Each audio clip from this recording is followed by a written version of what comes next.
Hi friends, ఇది యమునా నది అండి. రాధాకృష్ణులు నడయాడిన స్థలం ఇది.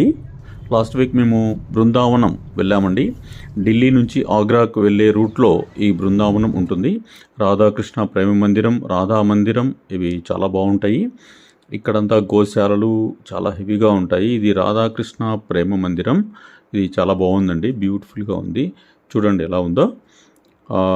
ఇది ఢిల్లీ నుంచి ఆగ్రాకి వెళ్ళే రూట్లో మధ్యలో ఉంటుంది. దాదాపు 150 కిలోమీటర్స్ దాటిన తర్వాత వస్తుంది. ఇక్కడ చూసుకొని నైట్కంతా ఆగ్రా వెళ్ళిపోవచ్చు. మేము కూడా అలాగే వెళ్ళాము. ఇక్కడ 6:37 వరకు ఉండేసి బయలుదేరాము. 9కంతా ఆగ్రా వెళ్ళిపోయాము. సో ఇది చాలా బాగుంటుందండి. ఈవినింగ్ టైం ఇది. చూడండి ఎలా ఉందో, అద్భుతంగా కట్టారండి. చాలా బాగుంది. ఇక్కడికి దగ్గరలోనే రాధామాత మందిరం కూడా ఉంటుంది. మీరు ఎప్పుడైనా ఢిల్లీ వెళ్తే